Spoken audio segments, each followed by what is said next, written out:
Stop scrolling right now. I need you to think about something. Last night's dinner, not what you ate.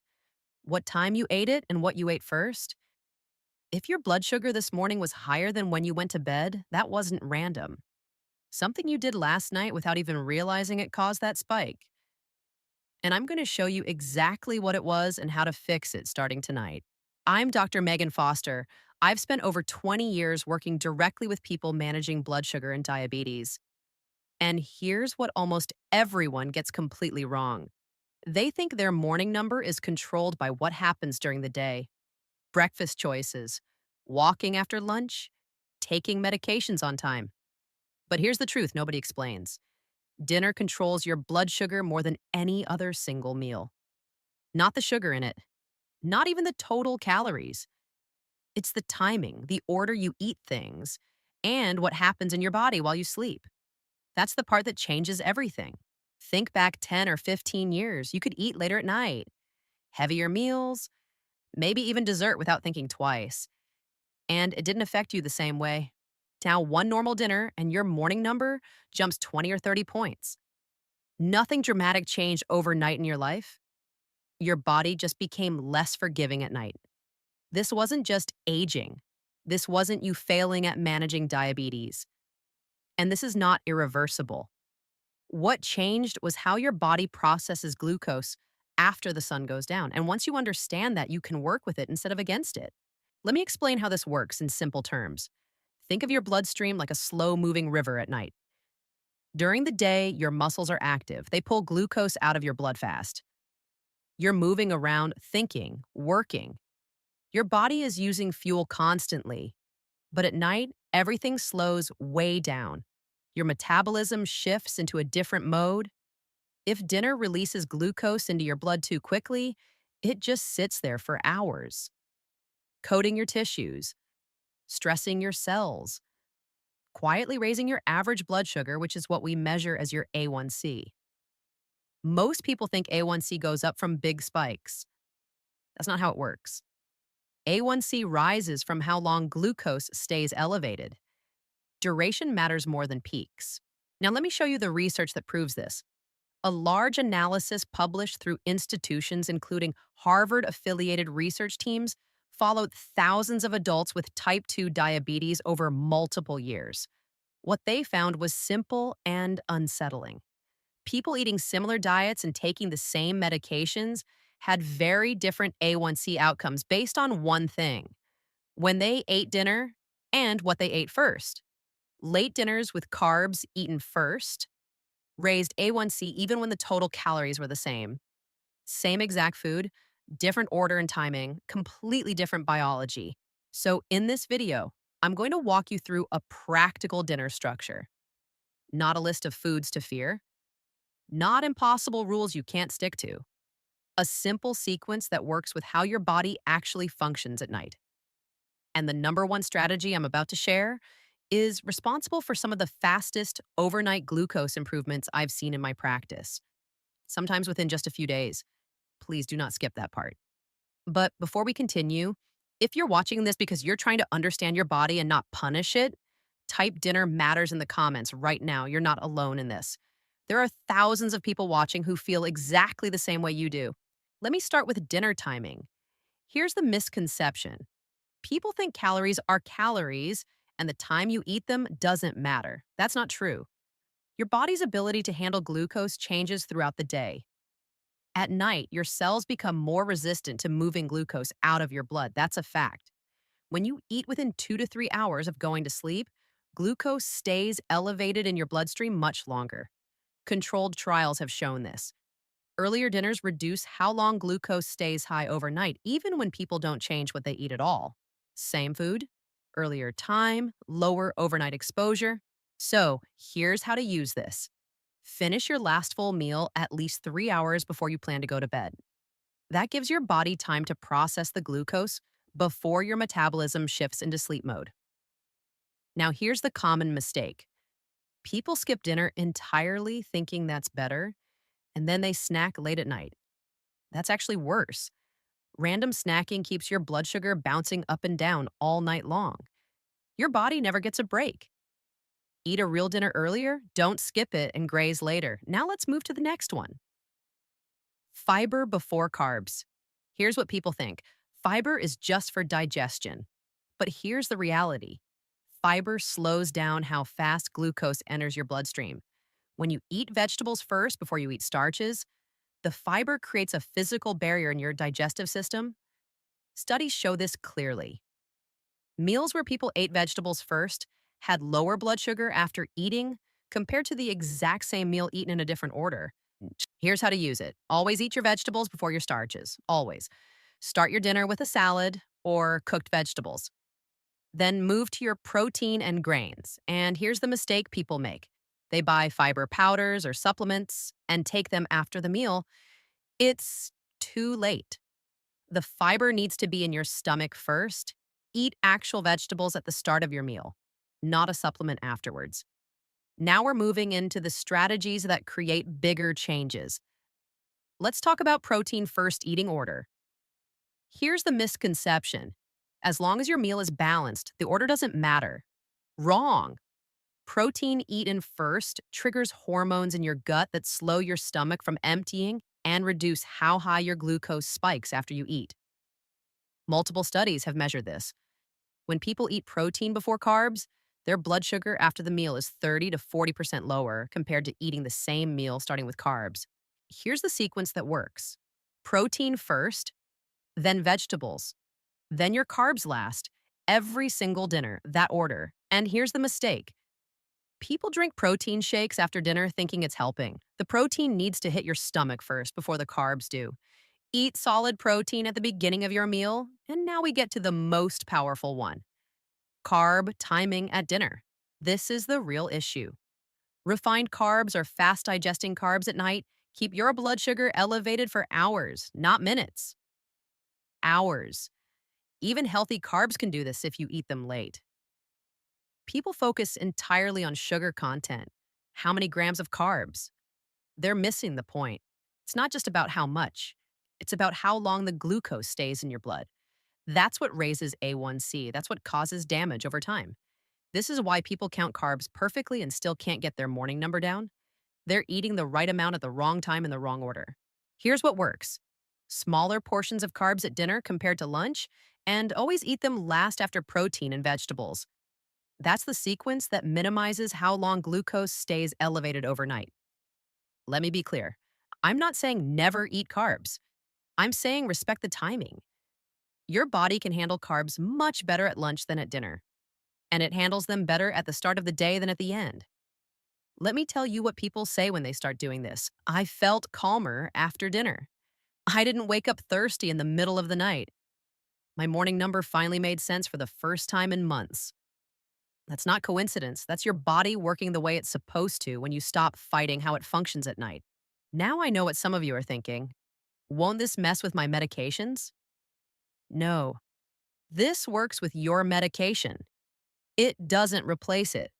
Don't stop taking anything your doctor prescribed. But over time, as your numbers improve, this approach may allow your doctor to reduce your doses. Start gradually. Change one thing at a time. Let your body adjust.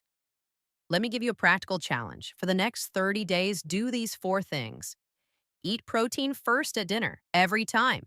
Finish dinner at least 3 hours before bed. Walk for 10 minutes after you eat. Just 10 minutes, nothing intense. And track your morning blood sugar. Don't change anything else. Just do these 4 things and let your body show you what happens. Write down your morning number every day. You'll see the pattern within 2 weeks. Some people see it within days. Here's what I want you to understand: you're not broken. You're not bad at managing diabetes. Your body is asking for a different rhythm at night. And once you give it that rhythm, control comes back. It's not about willpower, it's about timing and sequence. Now, let me go deeper into why this works. When you eat carbs late at night, your body has to release a hormone called insulin to move that glucose out of your bloodstream.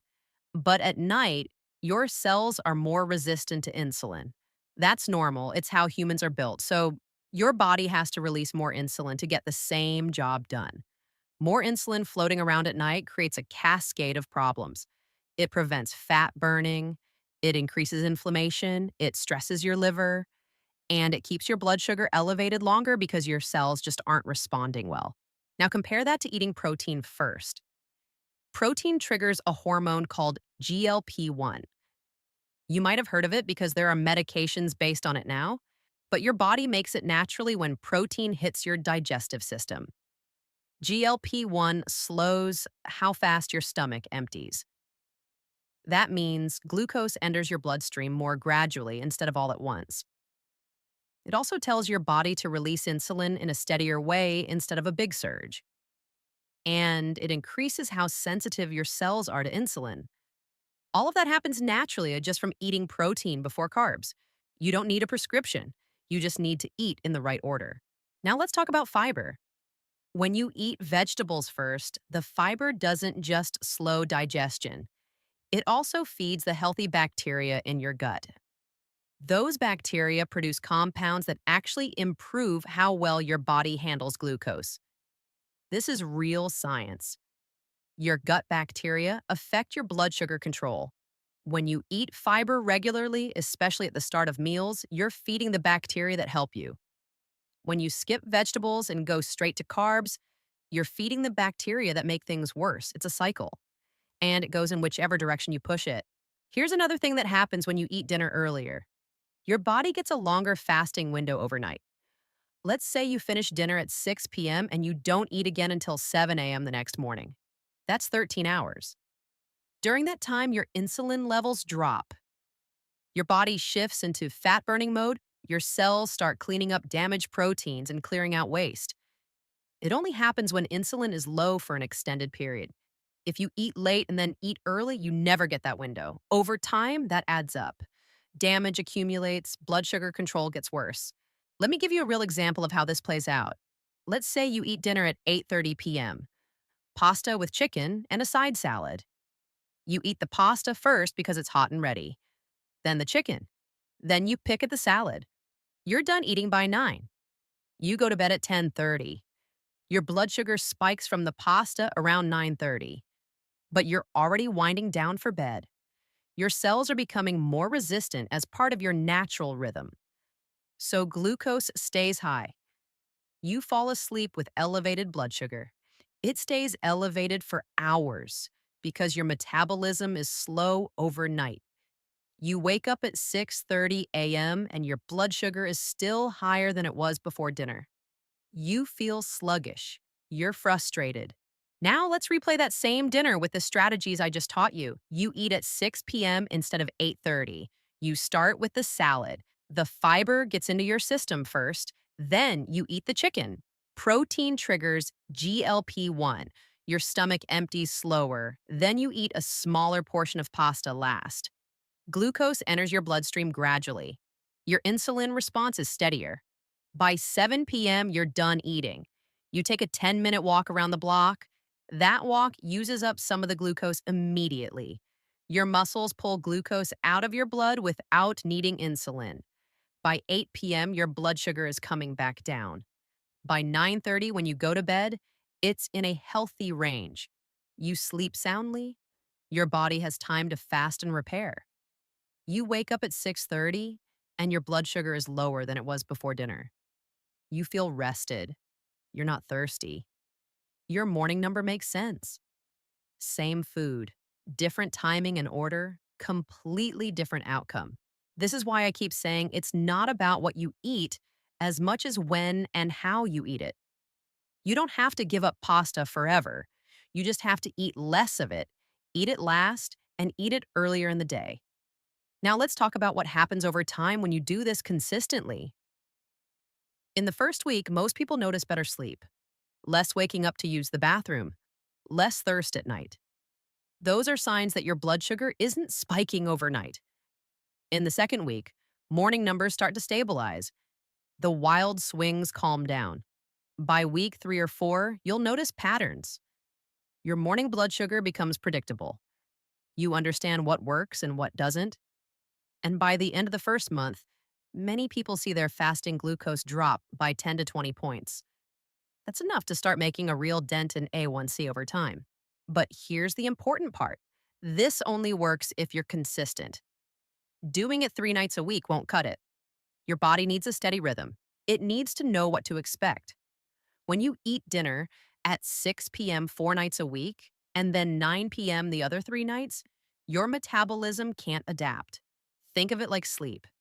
If you go to bed at 10 p.m. most nights, but then stay up until 2 a.m. twice a week, your sleep quality suffers all week long. It's the same with meal timing.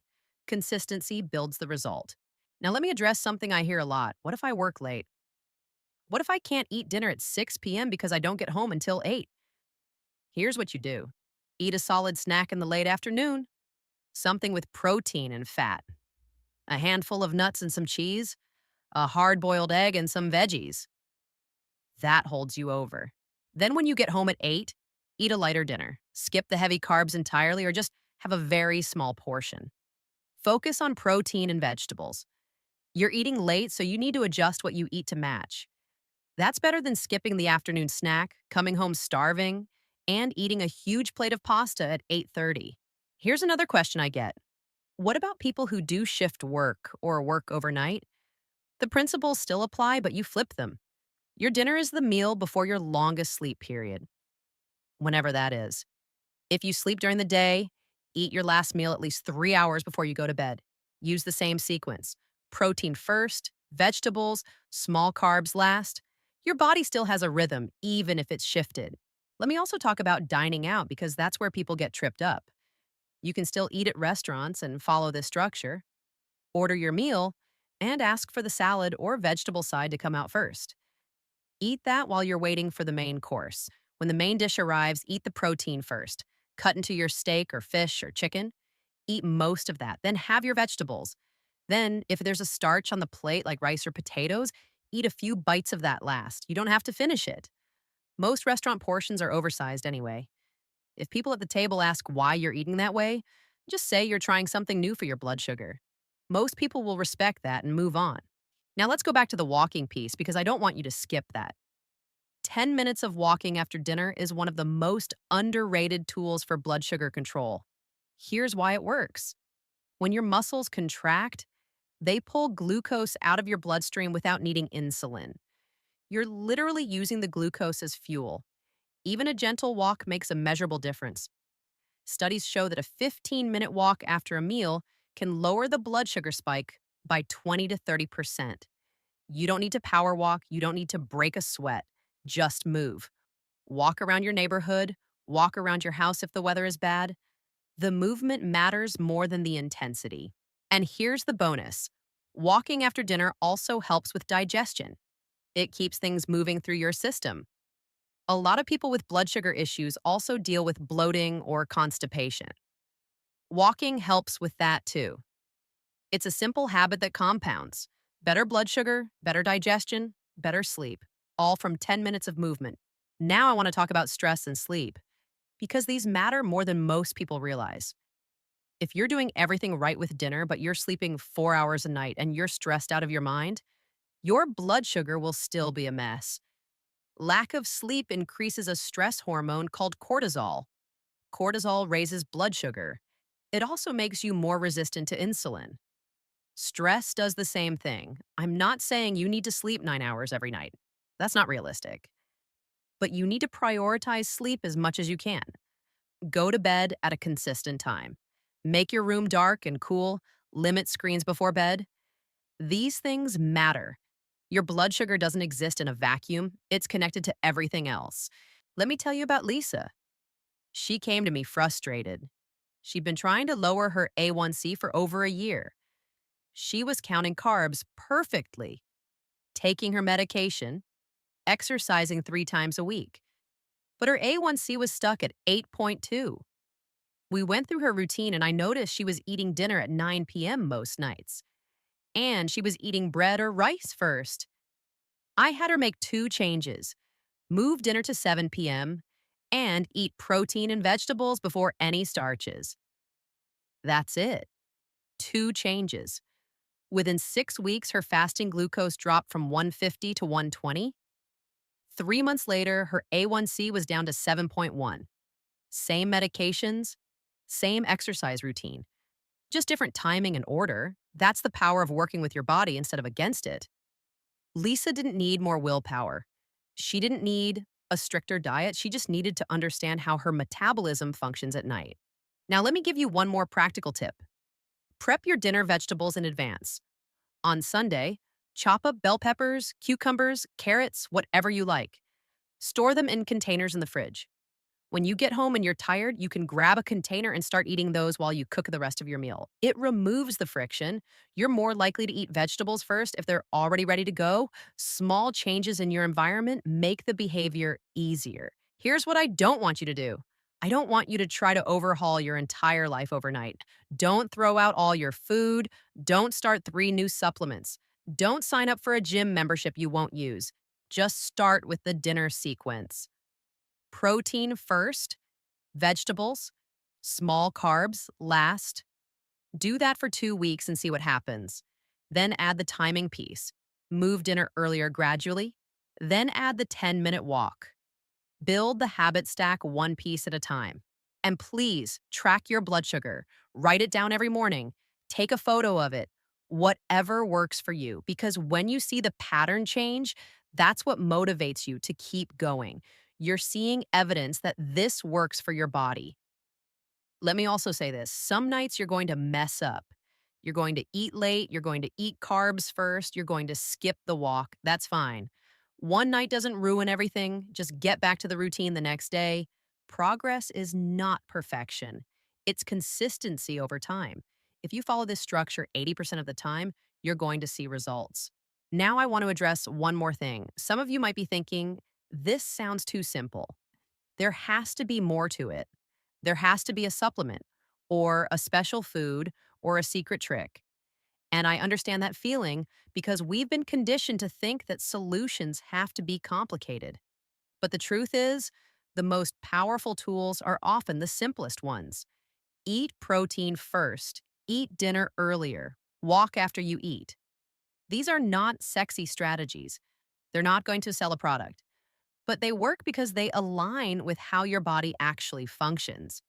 Your body is not broken, it's just following rules you didn't know existed. Once you learn the rules, you can play the game differently.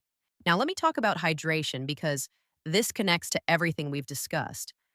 When your blood sugar is high, your kidneys try to flush out the excess glucose through your urine. That's why you wake up thirsty at night or need to use the bathroom multiple times. It's your body trying to get rid of the glucose. But here's what most people don't realize, that process also flushes out important minerals: sodium, potassium, magnesium. These minerals help your cells respond to insulin. When you're constantly losing them through urination, your blood sugar control gets worse. It becomes a vicious cycle. So, what do you do about it? First, stay hydrated during the day. Don't wait until you're thirsty. Drink water consistently. Aim for at least 8 glasses. But here's the key: don't drink a ton of water right before bed thinking it will help. That just makes you wake up more often. Front load your water intake earlier in the day. Drink most of your water before 6 p.m. Then sip as needed in the evening. Second, make sure you're getting enough minerals in your diet. Leafy greens are packed with magnesium and potassium.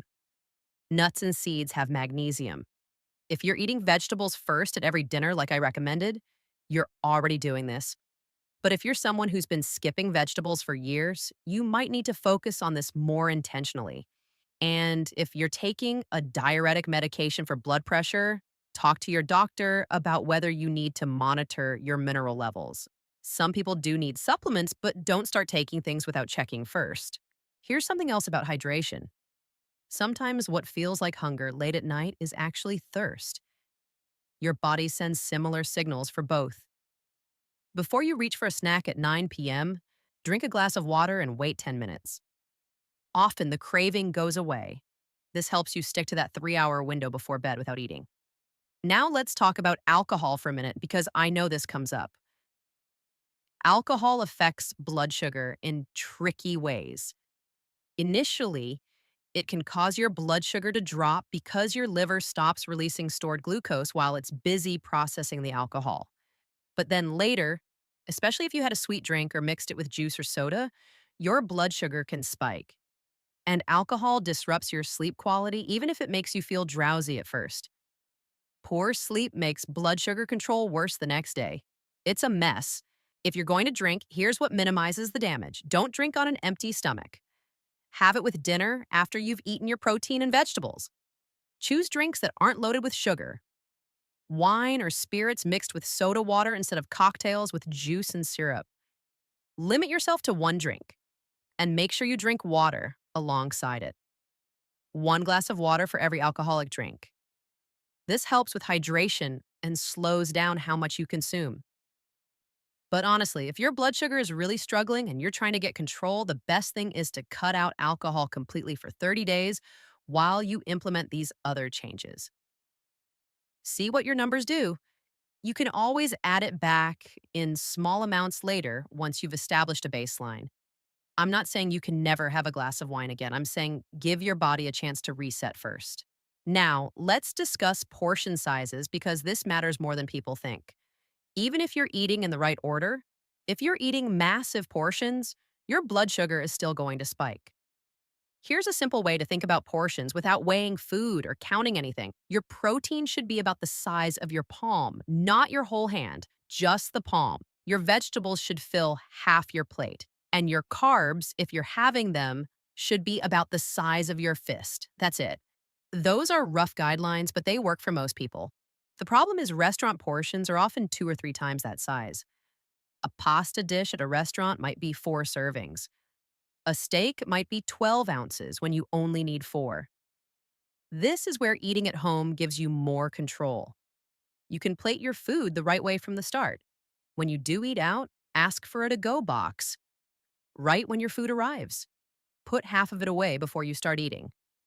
Then you're not tempted to keep picking at it just because it's in front of you. Another trick is to use smaller plates at home. This sounds silly, but it actually works. When you put food on a smaller plate, the portions look bigger and your brain registers satisfaction more easily. It's a psychological thing. You're not depriving yourself, you're just working with how your brain perceives fullness. Now I want to talk about what to do when you hit a plateau. Let's say you've been doing everything right for 6 weeks. Your blood sugar improved at first, but now it's stuck. You're frustrated because you feel like you're doing all the right things, but the numbers aren't budging anymore. This happens to almost everyone. Here's why. Your body adapts. What worked in week 1 might not be enough in week 6. You might need to tighten things up a bit.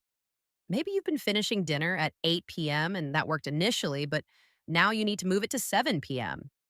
Maybe you've been walking 10 minutes, but now you need to push it to 15.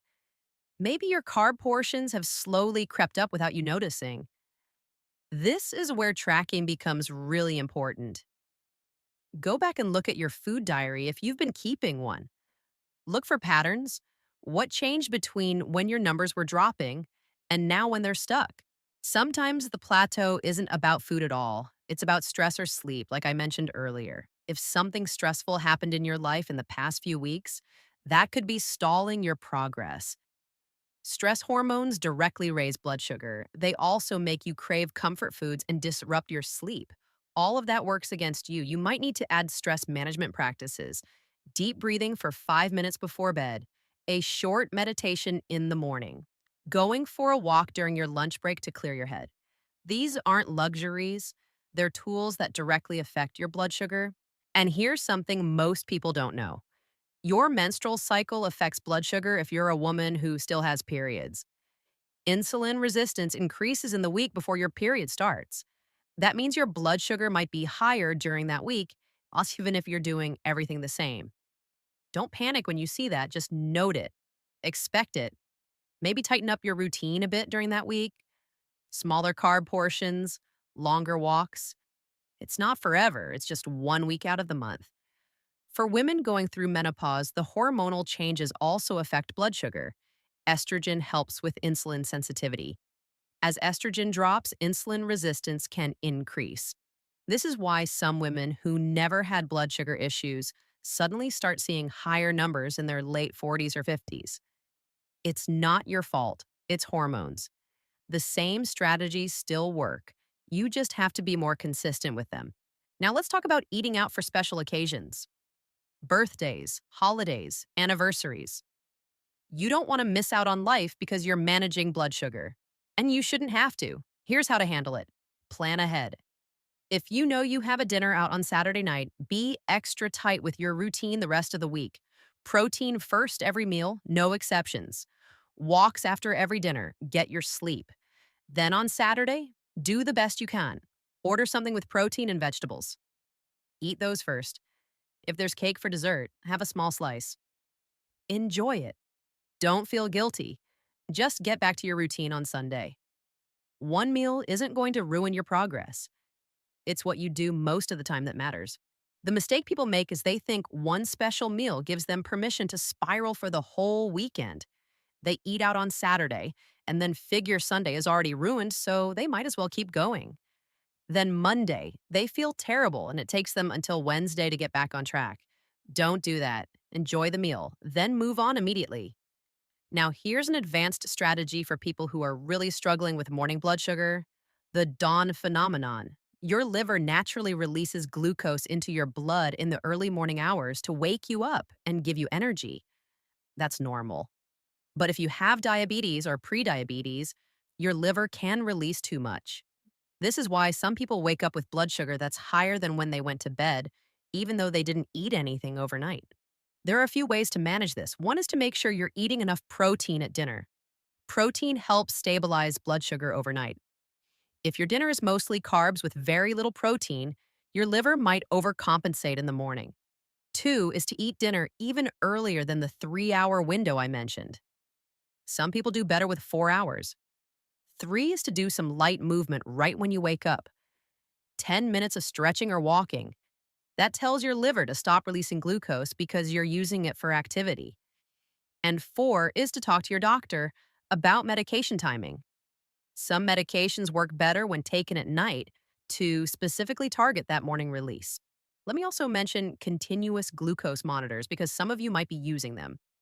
These are devices that track your blood sugar 24/7. They can be incredibly helpful because you see exactly how different foods affect you in real time. You don't have to guess. You eat something, and 2 hours later, you can see what happened. But here's the thing: don't become obsessed with every little spike. Blood sugar goes up after you eat. That's normal. What matters is how high it goes and how long it stays there. If you see a spike to 180 after a meal, but it comes back down to 120 within 2 hours, that's actually okay. It's when it spikes to 250 and stays there for 4 hours that you have a problem. Use the monitor as a learning tool. Test different foods in different orders. See what happens when you eat vegetables first versus carbs first. See what happens when you walk after dinner versus sitting on the couch. Gather data. Then use that data to make decisions, but don't let it stress you out. Stress raises blood sugar too, remember. Now, let me talk about what happens if you travel. Different time zones, airplane food, hotel breakfasts. It's tough to stick to a routine. Here's what I tell people: do the best you can with what's available. If you're on a plane and the meal comes with a roll, a piece of chicken, and some vegetables, eat the chicken and vegetables first. Skip the roll or save it for later if you're hungry.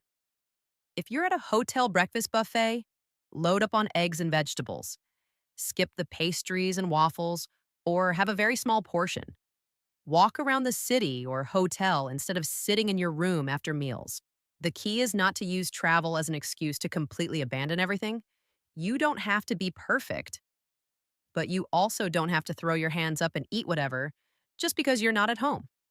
Traveling is stressful enough on your body. Don't make it worse by sending your blood sugar on a roller coaster. And bring snacks with you: nuts, cheese sticks, jerky, hard boiled eggs if you have a cooler. This way, when you're stuck at an airport or in a car and you're hungry, you have something to eat that won't spike your blood sugar. Don't wait until you're starving and then grab whatever is available. Plan ahead. Here's another tip for social situations: family gatherings where everyone is pushing food on you. Coworkers bringing donuts to the office, friends ordering appetizers and desserts. You don't have to explain your whole health situation to everyone. Just say you're not hungry right now or you already ate. If someone pushes, say you're trying to cut back on sugar for a bit, Most people will accept that and move on. You don't owe anyone an explanation for what you choose to eat or not eat. And if you do decide to have something, make it a conscious choice. Don't eat it because you feel pressured or guilty. Eat it because you actually want it and you've decided it's worth it. Then enjoy it without guilt. Guilt and shame don't help your blood sugar, they just make you feel bad. Now let's talk about what to do if you live with other people who don't have blood sugar issues. Maybe your spouse eats pasta every night. Maybe your kids want cereal for dinner. You can't force your routine on everyone else, but you also can't let their eating habits derail you. Here's what works: cook meals that work for everyone, but plate them differently. Make pasta with chicken and vegetables. Everyone else gets a big portion of pasta with some chicken and veggies on the side. You get a big portion of chicken and veggies with a small portion of pasta on the side. Same meal, different ratios. Or make components instead of combined dishes: grilled chicken, roasted vegetables, rice or potatoes. Everyone builds their own plate based on what they need. Your family can load up on rice, you can load up on vegetables and chicken. Nobody feels restricted or singled out. The key is to stop thinking of your way of eating as a special diet that's separate from normal food. It's just food. You're just eating it in a different order and in different amounts. That's it. The same food everyone else is eating. You're not making separate meals. You're not eating weird things. You're just being more strategic about it. Now, I want to give you some specific meal ideas because I know it helps to have examples. Breakfast: scrambled eggs with spinach and tomatoes. A small piece of whole grain toast on the side if you want it. Eat the eggs and vegetables first, then the toast. Or Greek yogurt with berries and a handful of nuts. Eat the yogurt and nuts first, then the berries. The pattern is always the same: protein and fiber first, carbs last if at all. Lunch: grilled chicken salad with lots of vegetables and olive oil dressing. A small roll on the side. Eat the salad and chicken first, then the roll if you're still hungry. Or a turkey and avocado wrap.